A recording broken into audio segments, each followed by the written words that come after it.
ہر کام کا ایک سلیقہ ہوتا ہے، ایک طریقہ ہوتا ہے، ایک قرینہ ہوتا ہے، ایک ادب ہوتا ہے، مینرز ہوتے ہیں، اور جب کوئی کام صحیح طریقے پر کیا جائے تو وہ صحیح نتائج بھی سامنے لاتا ہے۔ دعا کے آداب میں سے اہم ترین آداب، سب سے پہلے ہم باطنی آداب کی بات کریں گے کہ ہمارے اندر کیا ہونا چاہیے، ہماری سوچ پہ کیا ہونا چاہیے۔ تو پہلی چیز ہے اخلاص اور پوری توجہ، یعنی جب بھی ہم اللہ سبحانہ تعالیٰ کی طرف رجوع کریں تو توجہ اور دھیان کے ساتھ کریں، اپنے آپ کو فوکس کریں، پوری یکسوئی کے ساتھ دعا مانگیں۔ ایسے ہی چلتے پھرتے غافل دل کے ساتھ یا سوچ کہیں اور ہے اور منہ سے کچھ اور بول رہے ہیں تو وہ ٹھیک ہے، آپ کی زبان کا ذکر تو ہو جائے گا لیکن دعا کا حق ادا نہیں ہوگا۔ قرآن مجید میں اللہ تعالیٰ فرماتے ہیں وَادْعُوهُ مُخْلِصِينَ لَهُ الدِّينَ، اور اس کے لیے دین کو، عبادت کو خالص کرتے ہوئے اس کو پکارو، یعنی جب اس سے دعا کرو تو پھر اپنے اندر اخلاص پیدا کرو۔ رسول اللہ صلی اللہ علیہ وسلم نے فرمایا اللہ سے قبولیت کے یقین کے ساتھ دعا مانگا کرو کہ اللہ تعالیٰ ضرور قبول کرے گا، اور جان لو کہ اللہ غافل اور لہو و لعب میں مشغول دل کی دعا قبول نہیں فرماتا۔ یعنی اگر آپ توجہ نہیں کرتے اللہ تعالیٰ کی طرف، آپ دھیان نہیں دیتے، آپ کا دل کہیں اور مشغول ہے، صرف زبان سے ہی آپ تکرار کیے چلے جا رہے ہیں تو وہ کافی نہیں، ایسی دعا فائدہ نہیں دے گی۔ دعا کے لیے توجہ ضروری ہے۔ عبد الرحمن بن یزید سے روایت ہے، وہ کہتے ہیں کہ ربیع جمعہ کے دن علقمہ کے پاس آیا کرتے تھے، جب میں وہاں نہ ہوتا تو ان کی طرف پیغام بھیج دیتے۔ تو ایک دفعہ جب وہ آئے، میں وہاں نہ تھا، تو علقمہ مجھ سے ملے، مجھ سے کہا کیا تم نے دیکھا نہیں کہ ربیع کیا بات کہتے ہیں؟ وہ کہتے ہیں کیا تم دیکھتے نہیں کہ لوگ کتنی زیادہ دعائیں کرتے ہیں اور ان کی کتنی کم قبول ہوتی ہیں؟ یہ اس لیے ہوتا ہے کہ اللہ عز و جل خالص دعاؤں کے علاوہ کوئی اور دعا قبول نہیں کرتا۔ یعنی جب تک آپ خالص ہو کے توجہ کے ساتھ دعا نہیں کرتے تو وہ اپنے ہدف تک نہیں پہنچتی، اس کا مقصد پورا نہیں ہوتا، کیونکہ وہ آپ صرف کہہ رہے ہوتے ہیں، مانگ نہیں رہے ہوتے۔ تو آپ کو مانگنا ہے، اور مانگنے کے لیے عاجزی بھی چاہیے، مانگنے کے لیے دل کی تڑپ بھی چاہیے، اور خلوص بھی چاہیے، اور بار بار کی تکرار بھی چاہیے، اور اصرار بھی چاہیے۔ وہ کہتے ہیں کہ میں نے کہا کیا عبداللہ نے بھی یہی نہیں کہا؟ انہوں نے پوچھا کہ عبداللہ نے کیا کہا ہے؟ انہوں نے کہا کہ عبداللہ نے بیان کیا ہے کہ اللہ کسی لوگوں کو سنانے والے، یعنی جو شخص کسی کو سنانے کے لیے دعا کرتا ہے، ریاکار اور ہنسی مذاق سے دعا کرنے والے کی دعا قبول نہیں کرتا، صرف اس دعا کرنے والے کی دعا قبول کرتا ہے جس کے دل سے دعا نکلتی ہے، خلوص کے ساتھ دعا نکلتی ہے۔ یعنی بعض اوقات ہم دعا مانگ رہے ہوتے ہیں اور ہمارا مقصد نہیں ہوتا دعا کرنا، مقصد ہوتا بس کسی کو سنانا کہ ہم دعا کر رہے ہیں، یعنی وہ ہماری صرف ایک بات ہی ہوتی ہے، دعا نہیں ہوتی، دعائیہ انداز میں ایک بات کر رہے ہوتے ہیں۔ تو بات کرنا کچھ اور ہے اور دعا کرنا کچھ اور ہے، اور لوگوں کو سنانا یا لوگوں کو دکھانا، یا جب لوگ سن رہے ہوں تو اس وقت دعائیں کرنا اونچی اونچی آواز میں، اور جب تنہائی میں بیٹھے ہیں، اکیلے ہیں، تو کوئی دعا ہی نہیں یا بہت مختصر سی دعا ہے۔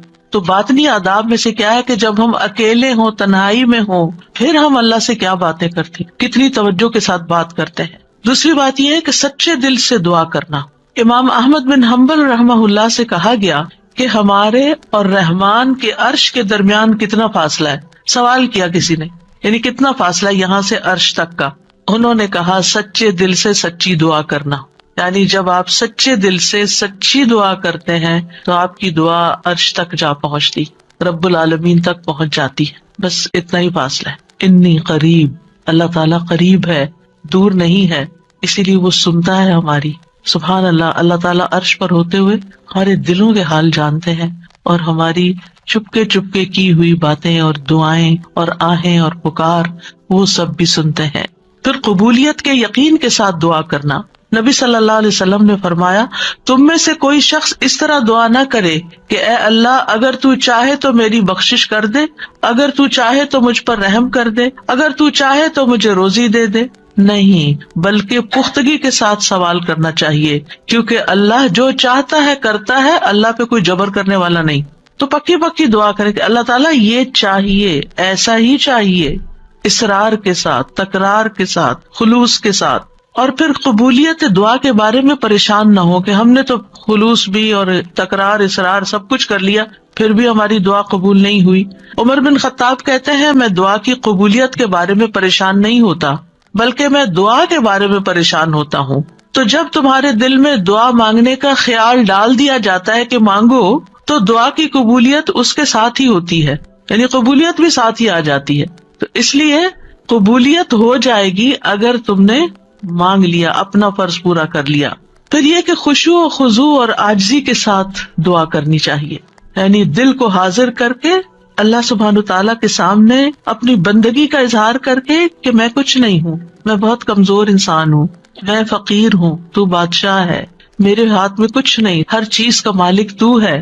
جب انسان اس طرح اپنی عاجزی کو ظاہر کر کے دعا کرتا ہے تو بھی دعا قبول ہوتی ہے. ابو موسیٰ اشعری کہتے ہیں ہم ایک سفر میں رسول اللہ صلی اللہ علیہ وسلم کے ساتھ تھے. جب ہم کسی وادی میں اترتے تو لا الہ الا اللہ اور اللہ اکبر کہتے اور ہماری آواز بلند ہو جاتی تو نبی صلی اللہ علیہ وسلم نے فرمایا اے لوگو اپنی جانوں پر رحم کرو، کیونکہ تم کسی بہرے یا غائب کو نہیں پکار رہے، وہ تو تمہارے ساتھ ہی ہے، بے شک وہ سننے والا تم سے بہت قریب ہے، بے شک وہ سننے والا بہت قریب ہے. انہ سمیع قریب تبارک اسمہ وتعالی جدہ، اس کا نام برکتوں والا ہے اور اس کی عظمت بہت ہی بڑی ہے.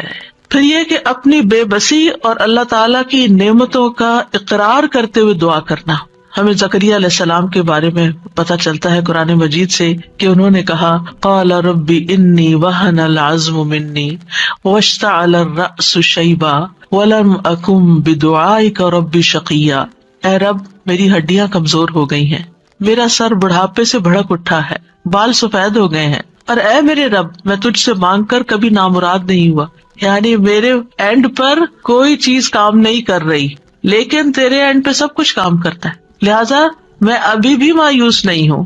دعا میں جب کچھ چیزیں جمع ہو جاتی ہیں تو پھر دعا قبولیت کا درجہ پاتی ہے، جس میں اللہ تعالیٰ کی بارگاہ میں اپنی کمزوری، اپنی محتاجگی، اپنی عاجزی کا اظہار کرنا، عاجزی اور انکساری، لاچاری اور بے بسی، پھر ساتھ ساتھ اللہ کی تعریف بھی کرنا. یعنی ایک طرف اپنی کمزوری کا ذکر کرنا، اللہ میں تو گناہ گار ہوں اور تو بخشنے والا ہے، اللہ میں تو اپنی جان پہ ظلم کرنے والا ہوں اور تو ہم پر مہربان ہے. یعنی ایک طرف اپنی کمزوری کا اظہار اور دوسری طرف اللہ کی رحمت اور اللہ تعالیٰ کی بہترین صفات کا اقرار، وہ ساتھ ساتھ چلے. پھر اس کی نعمتوں کا اقرار کہ اللہ تو نے مجھے یہ بھی نعمت دی میرے مانگے بغیر، تو نے مجھے یہ بھی عطا کر دیا میرے مانگے بغیر، تو مجھے یہ بھی عطا کر دے. یعنی پھر اپنی حاجت رکھے. یعنی اس سے دعا کے اندر ایک خوبصورتی پیدا ہو جاتی ہے. یعنی مانگنے والے کا جو انداز ہوتا ہے اس پر بھی بہت ڈپینڈ کرتا ہے. اب دیکھیں ایک شخص آپ کے پاس آتا ہے اور روڈلی بات کرتا ہے اور اپنی کوئی ضرورت بتاتا ہے، آپ کیا کریں گے؟ ٹھہر جاؤ، کرتے ہیں تو ہماری خبر لیتے ہیں. آپ شاید کر بھی لیں کچھ اس کے لیے لیکن اس محبت سے نہیں. ایک شخص آتا ہے، وہ بڑی محبت سے آپ سے بات کرتا ہے، آپ کے احسانات کا ذکر کرتا ہے، آپ کی کوئی تعریف کر دیتا ہے اور اس کے بعد اپنی کوئی ضرورت رکھتا ہے تو آپ اپنی وسعت سے بڑھ کے بھی شاید اس کی مدد کرتے.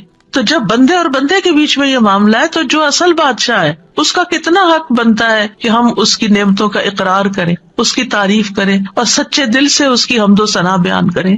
اور پھر خاص طور پر یہ کہ انسان اپنے گناہوں کا اعتراف کرے کہ اللہ میں گناہ گار ہوں.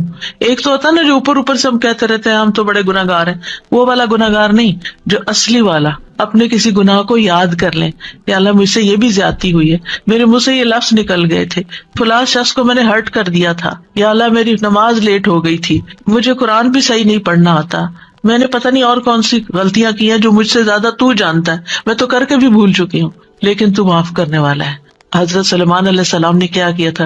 رب اغفر لی وہب لی ملکن لا ينبغی لأحد من بعدی، اے میرے رب مجھے بخش دے. پہلے اپنی بخشش مانگی، گناہوں کا اعتراف کیا اور پھر اس کے بعد مجھے ایسی بادشاہت عطا کر جو میرے بعد کسی اور کے لیے نہ ہو. تو یہ اقرار بڑا ضروری ہے. فاعترفت بذنبی، اللہ میں اپنے گناہوں کا اعتراف کرتا ہوں. اور پھر آپ دیکھیے گڑ گڑا کے دعا مانگنی چاہیے، تضرعا وخفیہ. سورۃ الاعراف میں آتا ہے ادعوا ربکم تضرعا وخفیہ انہ لا يحب المعتدین. اپنے رب کو گڑ گڑا کے اور خفیہ چپ کے پکارو، بے شک وہ حد سے بڑھنے والوں سے محبت نہیں کرتا. یعنی حد سے بڑھنا کیا ہے کہ بہت چیخ چلا کے دعا کرنا یا پھر یہ کہ انسان وہ چیزیں مانگنے لگے کہ جو اس کو زیب نہیں دیتی. تضرع جو ہوتا ہے اس میں رونا بھی شامل ہوتا ہے، اپنی عاجزی اور انکساری کا اظہار بھی ہوتا ہے، اور اصرار بھی ہوتا ہے. تضرع گڑ گڑانے کے معنوں میں یہ ساری چیزیں شامل ہیں. یعنی انسان اس طرح اپنے آپ کو اپنے رب کے سامنے بے بس پیش کرے اور اس کے الفاظ ایسے ہوں کہ اس کے اندر سے دل کی ساری خرابیاں نکل جائیں. یعنی I am nothing، اے اللہ میں کچھ نہیں ہوں. and you mean it، کہ واقعی انسان سمجھے کہ میں بہت کمزور ہوں، غلطیوں کا پتلا ہوں، لیکن پھر بھی میں تیرے در پہ آیا ہوں. تو بادشاہ ہے، تو مجھے خالی ہاتھ نہیں لوٹائے گا، میری تجھ سے ہی امیدیں ہیں ساری. آپ دیکھیے نبی صلی اللہ علیہ وسلم سے بڑھ کر کون عبادت گزار تھا؟ سب سے زیادہ عبادت تو نبی صلی اللہ علیہ وسلم نے کی، لیکن بدر کے دن ان کا اللہ تعالیٰ کے آگے رونا اور گڑ گڑانا اور پھر اپنے ہاتھوں کو اٹھا اٹھا کے دعا کرنا وہ ہم سب جانتے ہیں. صحیح مسلم میں آتا ہے غزوہ بدر کے موقع پر اللہ کے نبی صلی اللہ علیہ وسلم قبلہ رخ ہوئے، پھر دعا کے لیے اپنے ہاتھوں کو اٹھایا اور اپنے رب سے گڑ گڑا کے دعا مانگنا شروع کی. اللہم انجز لی ما وعدتنی، اللہم آتی ما وعدتنی، اللہم ان تہلک ہذہ العصابۃ من اہل الاسلام لا تعبد فی الارض. اے اللہ میرے لیے اپنے کیے ہوئے وعدے کو پورا فرما، اے اللہ اپنے وعدے کے مطابق معاملہ فرما. اے اللہ اگر اہل اسلام کی یہ جماعت ہلاک ہو گئی تو زمین پر تیری عبادت نہ کی جائے گی. اور یہ صرف ایک دفعہ جملہ نہیں انہوں نے بولا، بار بار یہی کہتے تھے اللہ اپنے وعدوں کو پورا کر دے، اللہ اپنے وعدے پورے کر دے. آپ صلی اللہ علیہ وسلم برابر اپنے رب سے اپنے ہاتھ دراز کیے ہوئے، ہاتھ اٹھا کے قبلے کی طرف منہ کر کے دعا مانگتے رہے، یہاں تک کہ آپ کی چادر آپ کے شانے سے گر پڑی. یعنی کندھے پہ جو چادر اڑی تھی وہ نیچے گر گئی، یعنی اتنا ہاتھ اٹھایا کہ وہ چادر بھی گر گئی. بس ابو بکر رضی اللہ عنہ آپ کی طرف آئے، آپ کی چادر کو اٹھایا، اسے آپ کے کندھے پہ ڈالا، پھر آپ کے پیچھے سے آپ کو لپٹ گئے اور عرض کیا اللہ کے نبی آپ کی اپنے رب سے دعا کافی ہو چکی، ان قریب وہ آپ سے کیے ہوئے اپنے وعدے کو پورا فرمائے گا. اگر ہم سے کسی نے وعدہ کیا ہو کہ میں تمہارا یہ کام کر دوں گا، اگر ہم سے اللہ نے وعدہ کیا ہو کوئی کہ یہ ہو جائے گا، تو پھر اس کے بعد ہماری دعائیں کتنی ہوگی؟ ہم تو دعا ہی نہیں کریں گے، ہم کہیں گے وہ تو آلریڈی کانٹریکٹ ہو چکا ہے، وعدہ ہو چکا ہے، اب تو ہو ہی جائے گا نا، بس ہو ہی جائے گا، اب کیا فکر، اب ٹکٹ لے لی ہے، ویزا لگ گیا ہے، اب تو عمرے پہ جانا پکا ہو گیا، ہو ہی جائے گا. نہیں، یہ ٹکٹ اور ویزا نہیں لے کے جاتا آپ کو، یہ اللہ کا اذن، اللہ کی طرف سے رحمت، اللہ کی طرف سے عنایت آپ کو لے کے جاتی ہے. اور جب تک آپ اس کے گھر تک پہنچ نہیں جاتے مسلسل دعا کرتے رہیں، مانگ مانگ کے اللہ سے نیکیوں کے موقع لیتے رہیں. کسی بھی موقع پر کوئی بھی نیکی کا کام کرنا ہو، اب مثلا نماز پڑھنے جا رہے ہیں آپ، تو آپ اللہ تعالیٰ سے دعا کریں، اللہ تعالیٰ نماز تو پڑھنے جا رہی ہوں، خشوع آپ نے ڈالنا ہے، میرا دل آپ نے لگانا ہے، میرے لیے اس نماز کو آنکھوں کی ٹھنڈک آپ نے بنانا ہے، اس نماز میں میری محبت آپ نے ڈالنی ہے. کیونکہ نیکی کے کام بھی فار گرانٹیڈ نہ لیا کریں کہ ہاں ہو جائیں گے، بس یہ تو فرض ہے نا، ادا کر لیں گے، وضو کر لیا نا، جانماز بچ لی، کیا مشکل ہے، میں چلی جاؤں گی. نہیں، وہاں تک جانے کی توفیق بھی اللہ دیتا ہے، اور اچھا سا کام کرنے کی توفیق بھی اللہ تعالیٰ ہی دیتا ہے. اس لیے اس سے مانگتے رہے، چھوٹی چھوٹی چیزیں، یعنی جو بھی کام کرتے رہے، کھانا پکانے جا رہے ہیں تو دعا کریں یا اللہ بہت اچھا سا بن جائے. کوئی بھی کام، کسی سے کوئی ڈیل کرنے جا رہے ہیں، بازار جا رہے ہیں، کچھ خرید رہے ہیں، کچھ بھی کر رہے ہیں، تو دل میں اللہ تعالیٰ کو پکارتے رہیں، اللہ تعالیٰ سے کنیکشن ڈیولپ کریں، اللہ تعالیٰ سے راز و نیاز کیا کریں، اللہ تعالیٰ کو اپنے دل کے قریب محسوس کیا کریں. قریب و مجیب، وہ قریب بھی ہے، جواب بھی دیتا ہے، دعائیں قبول کرتا ہے. اور پھر چپ کے یہ جو دعاؤں کی قسمیں جو میں نے ذکر کی ہیں ابھی، یہ ساری خفیہ دعائیں، دل میں، دائیں بائیں کسی کو نہیں پتا آپ کیا کر رہے ہیں، لیکن مانگتے چلے جائیں. زکریا علیہ السلام کے بارے میں اللہ تعالیٰ نے خاص طور پہ فرمایا، ذکر رحمت ربک عبدہ زکریا اذ نادى ربہ نداء خفیا. یہ آپ کے رب کی اس رحمت کا ذکر ہے جو اس نے اپنے بندے زکریا پر کی، جب اس نے اپنے رب کو چپ کے پکارا، چپ کے کسی کو نہیں پتا کیا مانگ رہے ہیں. اللہ تعالیٰ نے قرآن میں کھول دیا کیا مانگا، کیسے مانگا، سب کچھ ہمیں بتا دیا، وہ اپنے رب کو بتا رہے تھے. تو انسان کو چاہیے کہ پوشیدہ دعائیں بھی کرے، کیونکہ اللہ تعالیٰ کو یہ پسند ہے. اللہ سے وہی انسان تنہائی اور علیحدگی میں سرگوشی کرتا ہے جس کو یہ یقین ہو کہ اللہ تعالیٰ اس کے بہت قریب ہے. حسن بن ابی حسن کہتے ہیں کہ ہم نے اپنے زمانے میں ایسے لوگ پائے جو اپنے نیک اعمال میں سے جس عمل کو مخفی رکھنے پر قدرت رکھتے اس کو اتنا مخفی رکھتے کہ کسی کو پتہ نہیں چلتا تھا، چھپا چھپا کے عمل کیا کرتے تھے. اور دعا بھی اس میں سے ایک ہے، یعنی آپ دعا کریں چپ کے چھپا چھپا کے، صرف اپنے رب کے ساتھ شیئر کریں. آپ دیکھیں آپ اپنے سیکریٹس کس کے ساتھ شیئر کرتے ہیں؟ جس سے آپ کو سب سے زیادہ محبت ہوتی ہے، جو آپ کے سب سے زیادہ قریب ہوتا ہے، صرف فزیکلی نہیں، جو آپ کے دل کے قریب ہوتا ہے. تو اللہ سے بڑھ کر ہمارے دل کے قریب کون ہو سکتا ہے؟ اور اللہ سے بڑھ کر ہمیں محبت کس سے ہونی چاہیے؟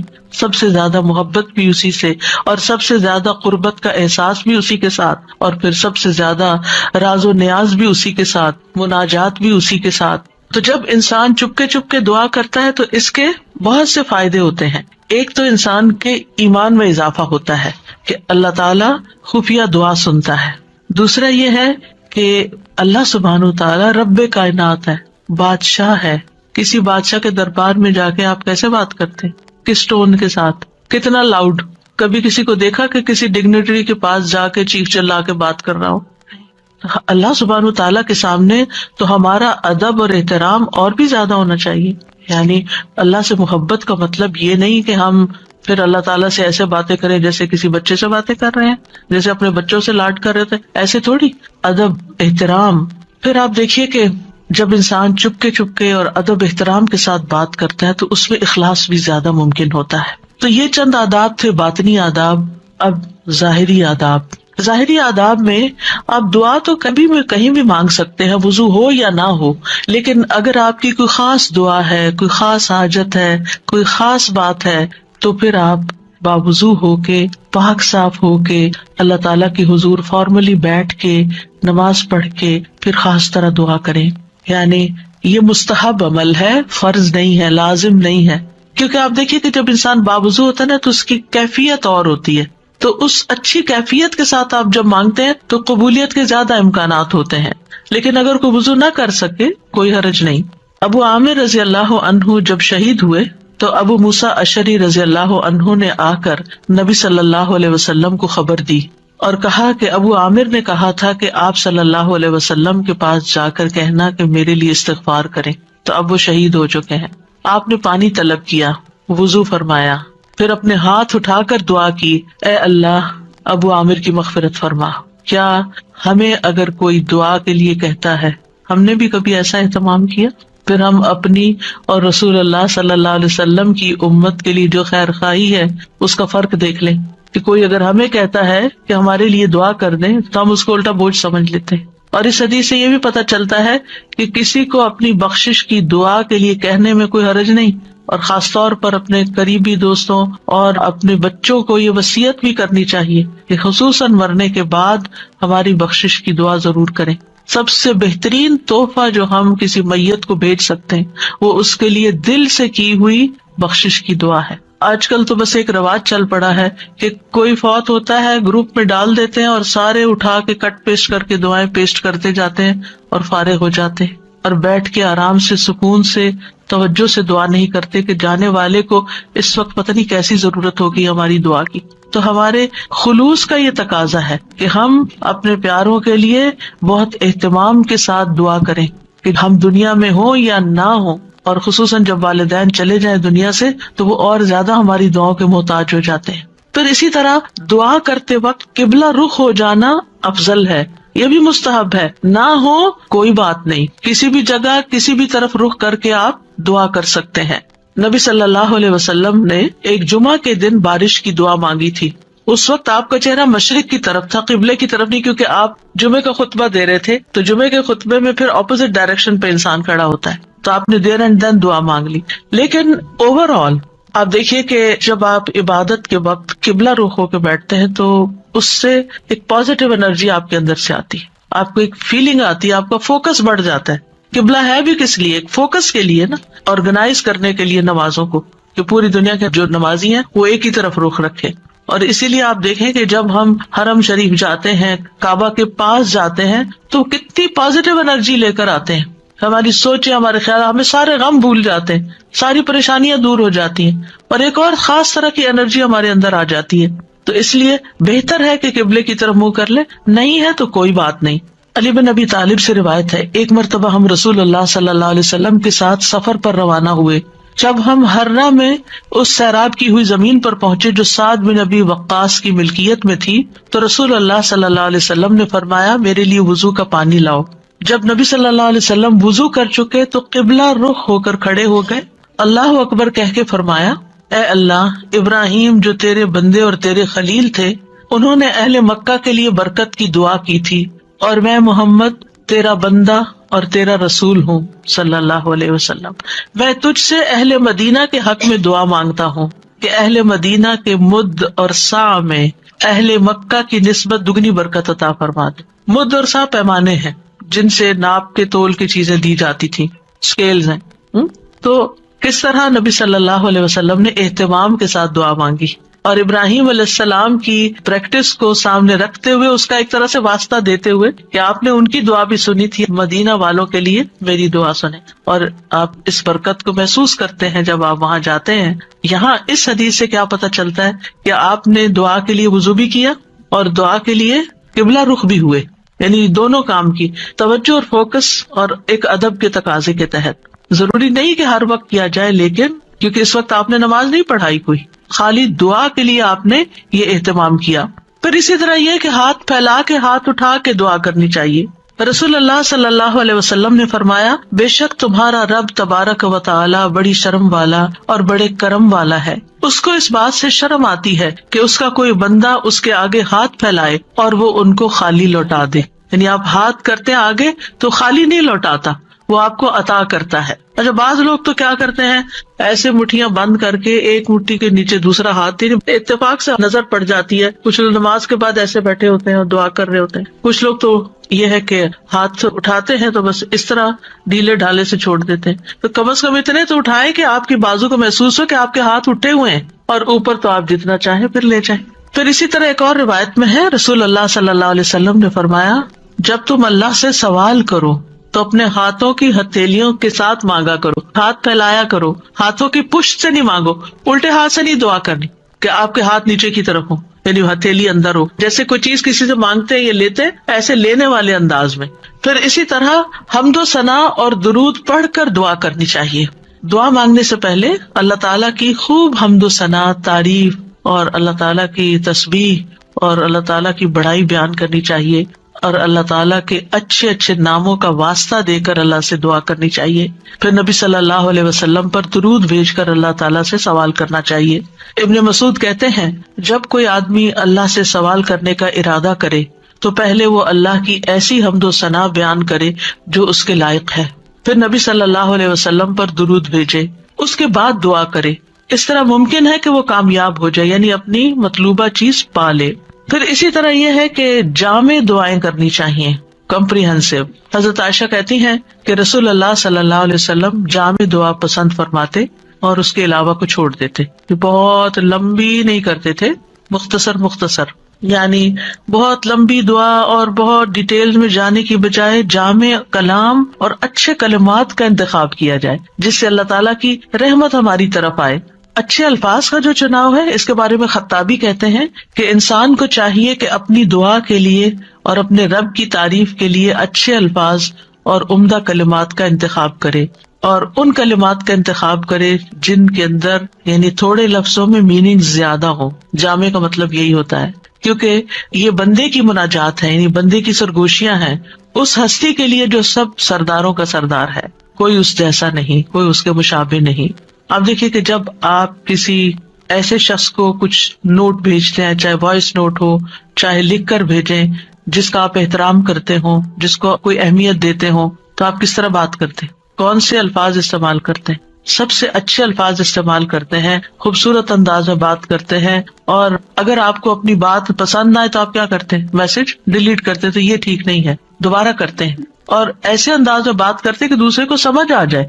تو اللہ سبحانہ وتعالیٰ سے ہم کس طرح بات کریں کہ جو خوبصورت الفاظ پر مبنی ہو، الفاظ کا چناؤ بھی اچھا ہو، لیکن اس چناؤ میں تصنع نہیں ہو، آرٹیفیشلٹی نہیں ہو، تکلف نہیں ہو، یہ پسند نہیں کیا گیا۔ ابن عباس کہتے ہیں کہ دعا میں قافیہ بندی سے پرہیز کرنا، یعنی پوئٹری نہیں بنا لیں دعا کو، کیونکہ میں نے رسول اللہ صلی اللہ علیہ وسلم اور آپ کے صحابہ کو پایا کہ وہ ہمیشہ اس سے اجتناب کرتے تھے۔ پھر اسی طرح دعا میں مبالغے سے پرہیز کرنا چاہیے۔ رسول اللہ صلی اللہ علیہ وسلم نے فرمایا ان قریب اس امت میں ایسے لوگ آئیں گے جو طہارت اور دعا میں مبالغہ کریں گے۔ طہارت میں مبالغہ کیا ہے کہ اب جیسے وضو کرنا ہے نا تو اس کے لیے اتنا پانی گرانا اور دھوتے چلے جانا اور بار بار دھونا کہ ابھی صاف نہیں ہوئے، ابھی میرا خیال ہے ہم پاک نہیں ہوئے، نہیں، اس میں انسان کو اعتدال اختیار کرنا چاہیے۔ نبی صلی اللہ علیہ وسلم تھوڑے سے پانی سے پورا وضو کر لیا کرتے تھے۔ اور اسی طرح دعا میں مبالغہ آرائی جو ہے وہ بھی پسندیدہ نہیں ہے۔ پھر اپنے گناہوں کا اعتراف کر کے توبہ استغفار کر کے دعا کرے۔ نبی صلی اللہ علیہ وسلم نے فرمایا ایک بندے نے گناہ کیا اور کہا اے میرے رب میں نے گناہ کیا تو مجھے بخش دے۔ اس کے رب نے فرمایا کیا میرا بندہ جانتا ہے کہ اس کا کوئی رب ہے اور گناہ کی وجہ سے سزا بھی دیتا ہے؟ میں نے اپنے بندے کو بخش دیا، کیونکہ میرے بندے کا یہ یقین تھا کہ میرا رب بخشش فرمانے والا ہے، اسی لیے وہ میرے پاس آیا بخشش مانگنے کے لیے، تو میں نے اس کو بخش دیا۔ دعا کرنے والے کو پہلے اپنے لیے دعا کرنی چاہیے، پھر اپنے قریب والوں کے لیے، پھر دور والوں کے لیے۔ جیسے قرآن مجید میں آتا ہے ابراہیم علیہ السلام کی دعا ربنا اغفر لی ولوالدی وللمؤمنین یوم یقوم الحساب، اللہ مجھے بخش دے، میرے والدین کو بخش دے اور سارے مومنوں کو بخش دے قیامت کے دن۔ رسول اللہ صلی اللہ علیہ وسلم جب کسی کا ذکر کرتے ہوئے اس کے لیے دعا کرتے تو پہلے اپنے لیے کرتے، پھر اسی طرح تکرار اور اصرار سے دعا کرنی چاہیے۔ نبی صلی اللہ علیہ وسلم جب دعا کرتے تو 3 مرتبہ دعا کرتے، ہر دفعہ نہیں لیکن جو خاص دعائیں ہوتی۔ رسول اللہ صلی اللہ علیہ وسلم نے فرمایا جو شخص 3 مرتبہ اللہ سے جنت مانگے، جنت کہتی ہے اللہم ادخلہ الجنہ، یعنی آپ جب نماز میں یا بعد میں دعا کرتے ہیں کہ اللہم انی اسألک الجنہ، اللہم انی اسألک الجنہ، اللہم انی اسألک الجنہ، تو جنت کہتی ہے اللہم ادخلہ الجنہ۔ پھر اسی طرح جو بھی ضرورت ہو اس کے لیے صرف 1 دفعہ دعا کر کے چھوڑ نہ دی جائے بلکہ کثرت سے مانگتے رہیں۔ ابو درداء کہتے ہیں جو کثرت سے دروازہ کھٹکھٹاتا ہے قریب ہے اس کے لیے کھول دیا جائے، جو کثرت سے دعا مانگتا ہے قریب ہے کہ اس کی دعا قبول کر لی جائے۔ پھر اسی طرح پوری کوشش لگا دینی چاہیے، اللہ کی رحمت سے مایوس نہیں ہونا چاہیے، یہ نہیں کہنا چاہیے کہ 20 سال ہو گئے یہ دعا کرتے ہوئے ابھی تک قبول نہیں ہوئی، نہیں، مانگتے رہیں۔ ہر دعا کی قبولیت کا ایک وقت ہے۔ یعقوب علیہ السلام کی دعا کتنے سالوں میں جا کے قبول ہوئی، بعض کہتے ہیں 40 سال بعد، اس سے بھی زیادہ بتاتے ہیں۔ اسی طرح ابراہیم علیہ السلام کی جو دعا نبی صلی اللہ علیہ وسلم کے بارے میں تھی کئی ہزار سال کے بعد وہ قبول ہوئی۔ پھر اسی طرح باقی پیغمبروں کی بھی جو دعائیں ہیں، یعنی ہم دیکھتے ہیں دونوں طرح سے معاملات ہیں، فوری طور پر بھی اور تاخیر سے بھی، کیونکہ یہ اللہ تعالیٰ کو پتا ہے کہ ہمارے لیے کیا بہتر ہے۔ کیونکہ بعض اوقات اگر ہماری کوئی دعا فوری قبول ہو جائے تو ہو سکتا ہے کہ وہ ہمارے لیے نقصان دہ ہو جائے۔ پھر حلال روزی کا اہتمام کرنا۔ نبی صلی اللہ علیہ وسلم نے ایک شخص کا ذکر کیا جو طویل سفر کرتا ہے، پریشان ہے اور اس کے بال خاک آلود ہو رہے ہیں، وہ اپنے ہاتھ آسمان کی طرف پھیلا کر کہتا ہے اے رب اے رب، حالانکہ اس کا کھانا حرام، اس کا پینا حرام، اس کا پہننا سب حرام چیزوں سے ہے، اسے حرام ہی سے خوراک دی گئی، پھر اس کی دعا کیسے قبول ہو؟ اس کا یہ مطلب نہیں کہ اگر انسان سے اتنے گناہ ہو چکے ہیں یا وہ حرام کام کرتا رہا ہے تو اب دعا ہی نہ کرے، نہیں، پھر بھی دعا کرے اور اس غلطی کا اعتراف کر کے پھر اللہ سے مانگے تو انشاءاللہ اس کی دعا بھی قبول ہوگی۔ پھر اسی طرح جب انسان خوشحالی کی حالت میں ہو، آسودگی ہو، سب کچھ ہے، پھر بھی دعائیں مانگے کہ اللہ ان نعمتوں کو برقرار رکھنا، اور خاص طور پر آخرت کی مانگتا رہے۔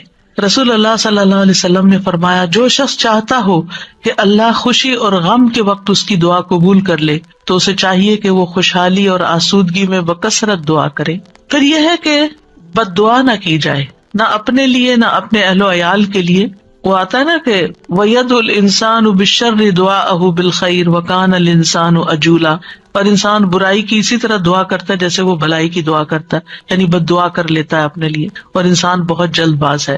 رسول اللہ صلی اللہ علیہ وسلم نے فرمایا اپنے اوپر بد دعا نہ کرو، نہ اپنی اولاد پر بد دعا کرو، نہ اپنے خادموں پر بد دعا کرو، نہ اپنے مال پر بد دعا کرو، کہیں ایسا نہ ہو کہ قبولیت کی گھڑی ہو جس میں اللہ تعالیٰ سے کچھ مانگا جائے اور وہ قبول کر لے، کیونکہ بعض اوقات انسان غصے میں آ کے، بعض اوقات ہرٹ ہو کے زبان سے کوئی ایسے الفاظ نکال دیتا ہے، جیسے بچوں کے بارے میں بعض اوقات غصہ آتا ہے انسان کو تو پھر بہت شدید بعض اوقات وہ پریشان کرتے ہیں، تو ایسی صورت میں زبان پہ آتے آتے بعض اوقات کچھ لفظ رک جاتے ہیں تو اس میں ان کی ہدایت کی دعا مانگنی چاہیے. ایک بات یاد رکھیے کہ جب انسان اپنے پورے جذبات میں ہوتا ہے نا، چاہے وہ غصہ ہو، غم ہو، خوشی ہو، ایکسائٹمنٹ ہو، کچھ بھی ہو، اس وقت انسان بڑے دل سے دعا کرتا ہے. ان گھڑیوں کو کیش کرے. عام طور پر تو ہم ڈھیلے ڈھیلے ٹھنڈے ٹھنڈے دعائیں مانگ رہے ہوتے ہیں نا، کوشش کر کر کے فوکس کر رہے ہوتے ہیں. لیکن جس وقت ہم سخت پریشان ہوتے ہیں یا سخت ضرورت پڑ جاتی ہے، کچھ کھو جاتا ہے، کچھ ہو جاتا ہے ایسا کہ جو ہمارے اوپر بہت گراں گزرتا ہے، تو ہم ہل جاتے ہیں. وہ جو ہلنا ہے نا، اس وقت آپ اپنے رب کو بہت شدت سے پکاریں، تو وہ شدت جو ہے وہ انشاءاللہ فائدہ دے گی. یعنی اپنے آپ کو ڈائیورٹ کر لیں، بجائے غصہ لوگوں پہ نکالنے کے اور غلط باتیں کرنے کے کہ جو پلٹ کے اپنے اوپر ہی آئیں. کیونکہ اگر آپ کسی کو بھی بد دعا دیتے ہیں اور وہ اس کا اہل نہیں، تو واپس آپ پر ہی آ جائے. تو اس لیے بہت احتیاط کی ضرورت ہے. تو چینلائز کر لیں اپنے غصے کو، چینلائز کر لیں اپنے غم کو، چینلائز کر لیں اپنی انتہائی ایکسائٹمنٹ کو. اس طرح پھر انسان کے اندر سے دعا نکلتی ہے، آنسو بھی آ جاتے ہیں اور انسان اللہ تعالیٰ کو اپنے قریب محسوس کرتا ہے. پھر اسی طرح گناہ یا قطع رحمی کی دعا نہیں کرنی چاہیے.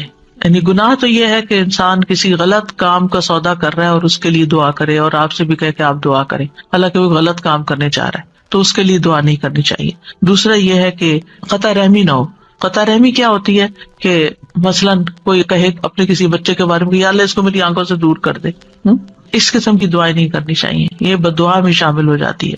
اور جلد بازی نہیں کرنی چاہیے کہ بس فوراً ابھی قبول ہو نہیں تو میں تو آئندہ دعا نہیں کروں گی. اب آپ دیکھیے کہ دعا کے معاملے میں ایک اور چیز بھی ہے، اور وہ ہے دعا میں وسیلہ اختیار کرنا. تو دعا میں کچھ وسیلے جائز ہیں، کچھ جائز نہیں. جائز وسیلے کیا ہیں؟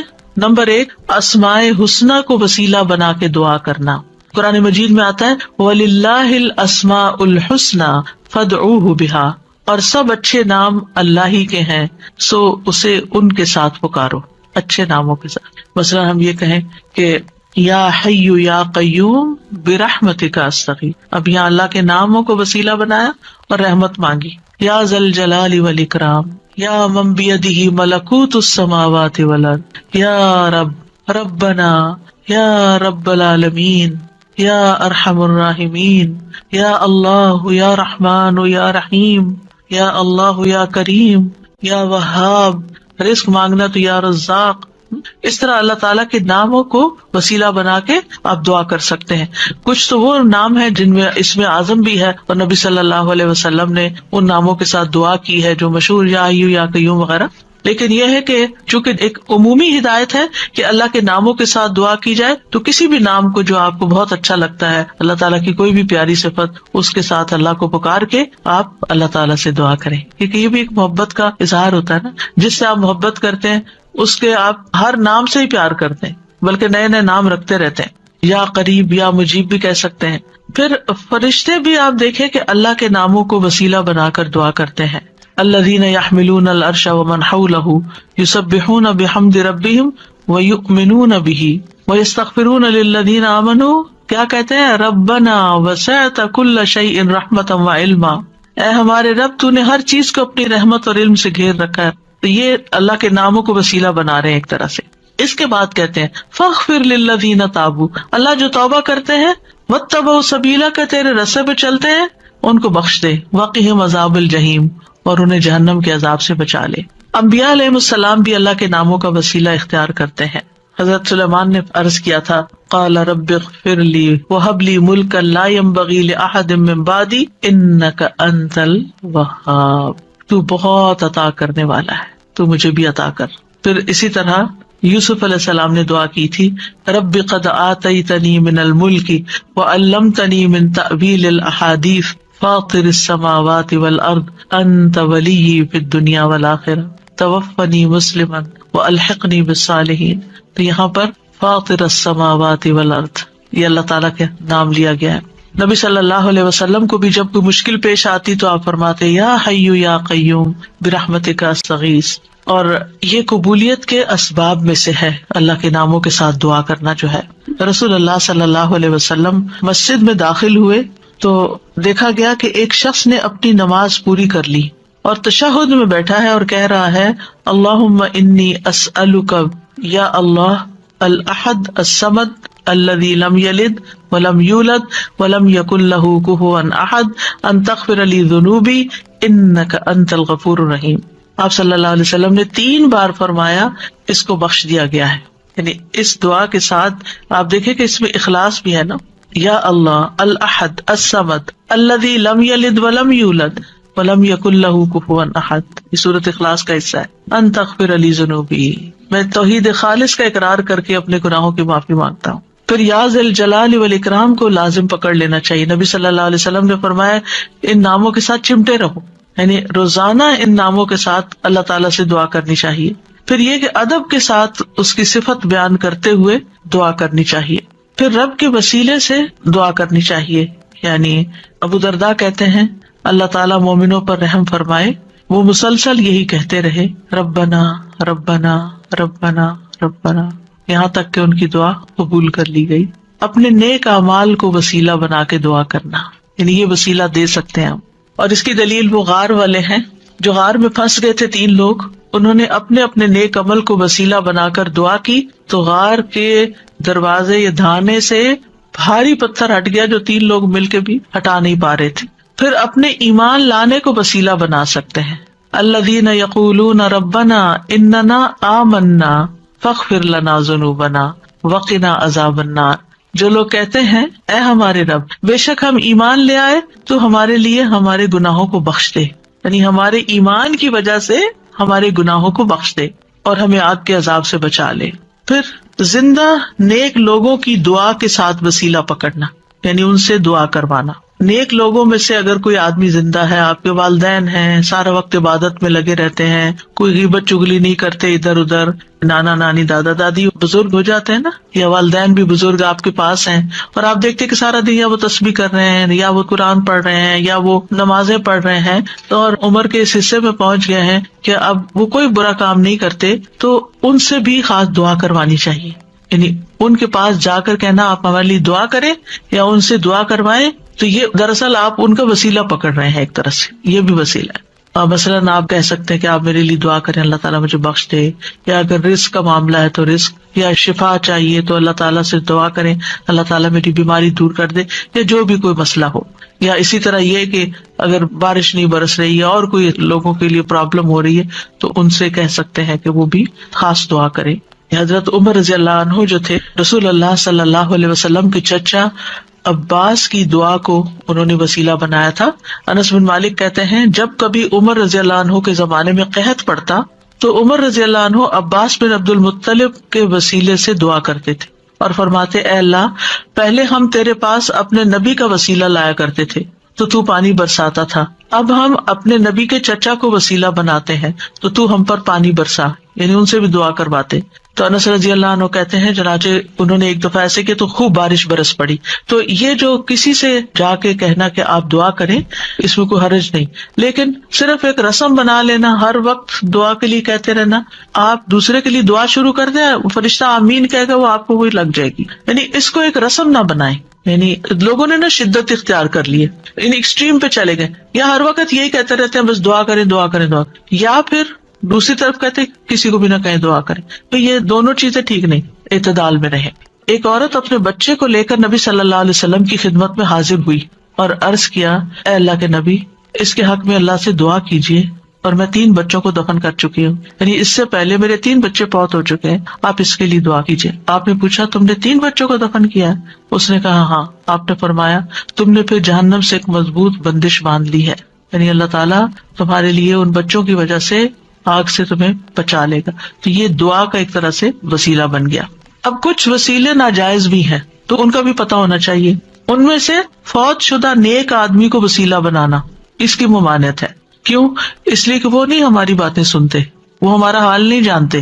قرآن مجید میں سورۃ فاطر میں آتا ہے والذین تدعون من دونہ ما یملکون من قطمیر ان تدعوہم لا یسمعوا دعاءکم ولو سمعوا ما استجابوا لکم وَيَوْمَ الْقِيَامَةِ يَكْفُرُونَ بِشِرْكِكُمْ وَلَا يُنَبِّئُكَ مِثْلُ خَبِيرٍ.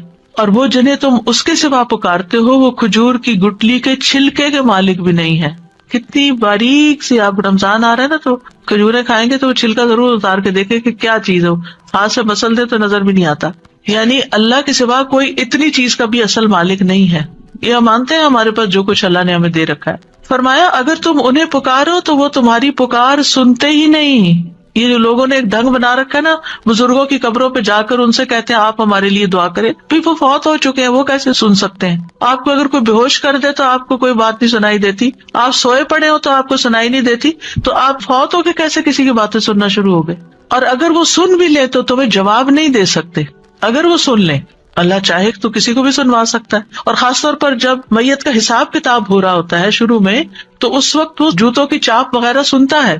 اگر اس وقت کوئی کہے کہ اس وقت میں اس نیک انسان سے کہتا ہوں اور یہ سن رہا ہے کیونکہ جوتوں کی چاپ سن رہا ہے تو میری بات بھی سن لے گا، مستجابوا لکم، وہ تمہیں جواب نہیں دے سکتے، تمہارے لیے کچھ کر نہیں سکتے. اس وقت ان کو اپنی پڑی ہے، ان کا تو اپنا امتحان ہونے لگا ہے، وہ تمہارے لیے کہاں سے دعائیں کریں گے؟ اور قیامت کے دن تمہارے اس شرک کا انکار کر دیں گے. اور آپ کو خوب خبر رکھنے والے اللہ کی مانند کوئی بھی خبر نہیں دے سکتا. یہ اللہ تعالیٰ نے آپ کو بتایا ہے کہ یہ ممکن نہیں کہ مردے سے آپ جا کے کہو کہ آپ ہمارے لیے دعا کریں. اچھا، بعض لوگ کہتے ہیں وہ شہید ہوتے ہیں، تو شہید وہ ہوتے ہیں اور مردہ نہیں کہتے اس کو، لیکن ان کا بھی تعلق ہماری دنیا سے نہیں ہے، وہ اپنی جنتوں میں ہے. قرآن مجید میں ایسے لوگوں کی مذمت کی گئی ہے جو اپنے اور رب کے بیچ میں غیر اللہ کو وسیلہ بناتے ہیں. سورۃ الزمر میں آتا ہے الا للہ الدین الخالص والذین اتخذوا من دونہ اولیاء ما نعبدهم الا لیقربونا الی اللہ زلفی ان اللہ یحکم بینہم فیما ہم فیہ یختلفون ان اللہ لا یہدی من هو کاذب کفار. خبردار، خالص دین صرف اللہ ہی کا حق ہے، اور وہ لوگ جنہوں نے اس کے سوا اور حمایتی بنا رکھے، اللہ کو چھوڑ کے اوروں کو اپنا مددگار سمجھ رکھا ہے، وہ کہتے ہیں ہم ان کی عبادت نہیں کرتے مگر اس لیے کہ یہ ہمیں اللہ سے قریب کر دیں. ہم بزرگوں کی قبر پہ اس لیے جاتے ہیں کہ وہاں زیادہ دعا قبول ہوتی. یہ کہاں سے پتا چلا آپ کو؟ الا لیقربونا الی اللہ زلفی، اچھی طرح قریب کر دیں. یقیناً اللہ ان کے درمیان اس کے بارے میں فیصلہ کرے گا جس میں وہ اختلاف کر رہے ہیں. بے شک اللہ اس شخص کو ہدایت نہیں دیتا جو جھوٹا اور بہت ناشکرا ہو. ایسے لوگ پھر کسی کی سنتے بھی نہیں. آپ کو معلوم ہے نا، دور جاہلیت میں لوگ بتوں کی پوجا کرتے تھے، وہ ان کو خدا نہیں سمجھتے تھے.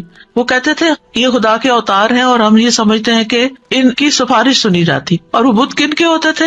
پاسٹ کے نیک لوگوں کے، جیسے قوم نوح نے بت بنا لیے تھے. لیکن یاد رکھیے جو آیت ہم ریپیٹڈلی ہر روز سنتے ہیں اور ہر روز اس کا معنی جانتے ہیں، اس میں وَإِذَا سَأَلَكَ عِبَادِي عَنِّي وَإِنِّي قَرِيبٌ، کوئی واسطہ وسیلہ بیچ میں نہیں. میں خود اپنے بندے کے قریب ہوں، کسی اور کو بیچ میں لانے کی کیا ضرورت ہے؟ ڈائریکٹ اس کو پکارے. جیسے آپ اپنا کیس خود پیش کر سکتے ہیں، کوئی اور نہیں آپ کے لیے کر سکتا. جو چوٹ آپ کو لگی ہوئی ہے، جو غم آپ کے دل میں ہے، وہ کسی اور نے نہیں ایکسپیرینس کیا. لہٰذا اس دکھی ٹوٹے دل کے ساتھ جب اللہ سے مانگیں گے تو کیوں نہیں سنے گا؟ ضرور سنے گا. اب دعا کی قبولیت کے کچھ اوقات. اگرچہ انسان ہر وقت دعا کر سکتا ہے، لیکن کچھ ٹائم دوسرے ٹائمز کی نسبت زیادہ قبولیت والے ہوتے ہیں، جن میں سب سے پہلے آذان. حدیث میں آتا ہے آذان اور اقامت کے درمیان دعا رد نہیں کی جاتی، لیکن پہلے آپ اذان کا جواب دیں، اذان کے بعد والی دعا پڑھیں، درود شریف پڑھیں اور پھر مانگیں، قبول ہو جائے گی. پھر فرض نمازوں کے بعد، سبحان اللہ، ہر روز 5 دفعہ فرض نماز ادا کرتے ہیں، اس کے فوراً بعد دعا قبول ہوتی ہے. ابو امامہ کہتے ہیں رسول اللہ صلی اللہ علیہ وسلم سے پوچھا گیا کون سی دعا زیادہ قبول ہوتی ہے؟ آپ نے فرمایا رات کے آخری حصے میں اور فرض نمازوں کے بعد مانگی جانے والی دعا. اس میں دونوں طریقے سے آپ مانگ سکتے ہیں. ایک سلام پھیرنے سے پہلے جہاں رب جعلنی پڑھتے ہیں وہاں بھی اپنی دعائیں مانگ سکتے ہیں، اور دوسرے سلام کے بعد بھی یاد آئے تو اس وقت بھی مانگ سکتے ہیں. پھر دوران سجدہ رسول اللہ صلی اللہ علیہ وسلم نے فرمایا جہاں تک سجدے کا تعلق ہے تو اس میں خوب دعا کرو، یہ دعا اس لائق ہے کہ تمہارے حق میں قبول کی جائے. اور سجدے کی حالت میں انسان اللہ کے بہت قریب ہوتا ہے تو اس وقت خوب دعا کرنی چاہیے. کئی لوگوں کا سوال ہوتا ہے کہ کیا اس میں قرآنی دعا کر سکتے ہیں؟ جی، ایز اے دعا آپ کر رہے ہیں تو قرآن کے الفاظ بھی ہو تو پڑھ سکتے ہیں. ہاں، تلاوت نہیں کر سکتے لیکن دعا کر سکتے ہیں، مسنون دعائیں بھی کر سکتے ہیں. اپنی زبان میں نہیں باتیں کر سکتے وہاں، اللہ یہ کہ آپ نماز کے بعد کسی وقت دل چاہے اور آپ سجدے میں پڑھ کے اپنے دل کی باتیں کریں.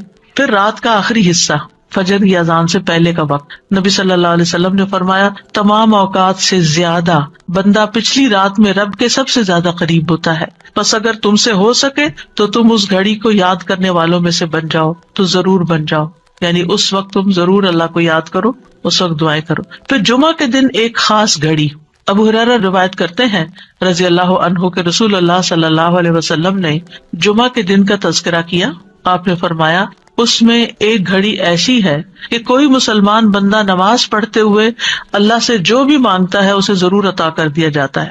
اب یہ کون سی گھڑی ہے؟ اس کے بارے میں ایک تو یہ اوپینین ہے کہ دن کا کوئی بھی حصہ ہو سکتا ہے. دوسرا یہ ہے کہ امام جب خطبے کے لیے ممبر پر آ جاتا ہے. پھر ایک یہ کہ عصر کے بعد سے لے کے مغرب کے بیچ میں آتی ہے. پھر لیلۃ القدر میں دعا کرنا.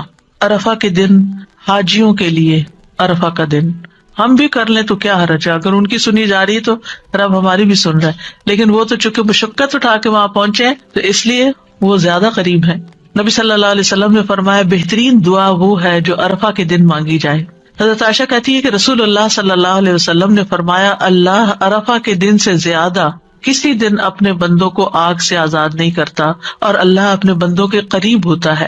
پھر فرشتوں کے سامنے اپنے بندوں پر فخر فرماتے ہوئے کہتا ہے یہ سارے بندے کیوں آئے ہیں یہاں، گھر بار چھوڑ کے مال خرچ کر کے اتنی تکلیف اٹھا کے یہاں کس لیے جمع ہے. تو ہم سب جانتے ہیں کہ آج کیوں کرتے ہیں کہ اللہ تعالیٰ ہمیں بخش دے اور ہم سے راضی ہو جائے اور ہمارا فرض بھی ادا ہو جائے. پھر اسی طرح بارش کے وقت کی دعا، یعنی جب بارش ہو رہی ہے اور آپ لوگ بڑے خوش قسمت ہیں کہ یہاں اکثر بارش ہوتی رہتی ہے، برف بھی پڑتی ہے، تو اس وقت پریشان ہونے کی بجائے دعا کرنا شروع کر دیا کریں. آپ ڈرائیونگ کر رہے ہیں، بارش برسنا شروع ہو گئی، دعائیں شروع کر دیں. پھر مصیبت کے وقت، جس سے پہلے بھی میں نے عرض کیا نا کہ جب انسان جذبات کی پیک پہ ہوتا ہے تو اس وقت اس کے الفاظ اور ہی طرح کے ہوتے ہیں. رسول اللہ صلی اللہ علیہ وسلم نے فرمایا اگر مسلمان پر کوئی مصیبت آئے اور وہ اللہ کے حکم کے مطابق کہے انا للہ و انا الیہ راجعون اللہم اجرنی فی مصیبتی واخلف لی خیرا منہا، اے اللہ مجھے میری مصیبت میں اجر دے اور میرے لیے اس کا بہترین نعم البدل عطا فرما، تو اللہ اس کو اس سے بہتر عطا فرماتے ہیں. اور جب بھی دل پہ غم کی گھٹا چھائے کسی بھی تکلیف کی وجہ سے، دیر اینڈ دین یہی دعا کیا کرے اللہم اجرنی فی مصیبتی واخلف لی خیرا منہا، اللہ اس مصیبت پر تو مجھے اجر دے اور اس سے بہتر نعم البدل عطا کر دے. پھر اسی طرح زمزم پیتے وقت رسول اللہ صلی اللہ علیہ وسلم نے فرمایا زمزم کا پانی اس مقصد کے لیے ہے جس کے لیے وہ پیا جائے.